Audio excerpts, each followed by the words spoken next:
My name's Jennifer Bain, and on this episode of Cafe Niugini, we'll reveal to you some of the exotic food cultures of Madang Province.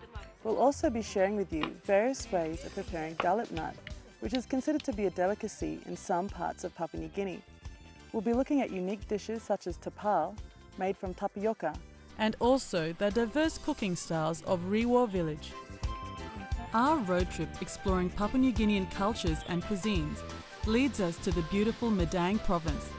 First stop, we visit the friendly community of Riwo village. Riwo is a part of a cluster of islands and coastal communities within the Madang Lagoon area. Madang Lagoon is a fisherman's paradise with a vast marine network of reefs, deep sea currents and mangrove ecosystems. It is an ideal spawning environment for rainbow runner, tuna, mackerel and many other fish species. I met up with a friend of mine, Riwo Women's representative, Magdalene Mizu, who is eager to show us the culinary specialties of her village. Firstly, we go find some fish from a local fisherman. And Slimmer's husband has just come in from Madang Lagoon with a big catch. We've got here some shark meat here that he's cut up and prepared to sell. We've got some marlin here as well, a very good fish. We've also got some juvenile yellowfin and some rainbow runner. Magdalene, you think maybe kissing one and fish na cook? No, son.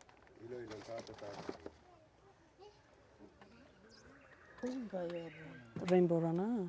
So we're going to get some rainbow runner to cook up today with our dish. Magdalene's going to cook this up.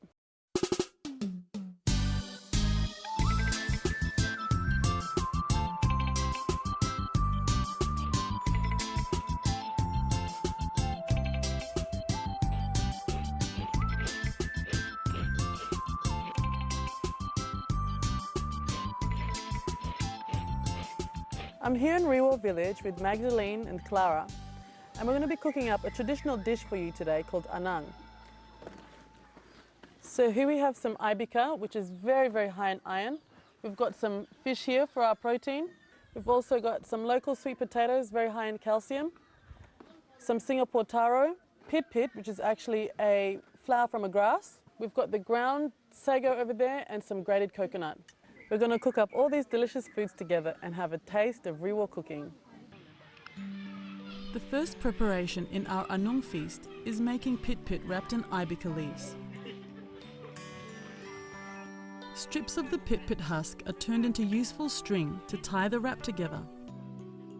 All of the pit are wrapped in this fashion and left in a bowl. Next, grated coconut flesh is squeezed in large amounts to make coconut milk. The coconut milk is poured onto sweet potato and Singapore taro to form a base in the pot and is taken to the fire to boil. Once boiling, the pit wraps are laid down on the bed of thickened coconut milk and root vegetables. This ensures the wraps absorb the rich flavour of the coconut cream. Ibica leaves are then added on top as a cover to seal in all the juices. The lid is placed on top and all the ingredients are left to simmer together.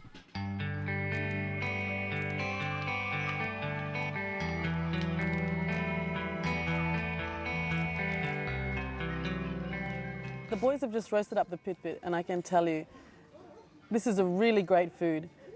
Pit, it's such a great and versatile food.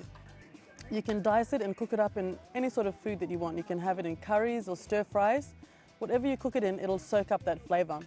It's a really great vegetarian food, but I myself like it fresh off the fire. Let's have a taste. You can taste the smokiness from it being roasted on the fire. It's just so delicious. It's spongy, it's juicy at the same time. Pit, I tell you, it's a really great food.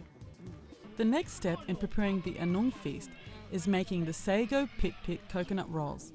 The husk of the roasted pit is peeled off, revealing a soft and pithy flesh.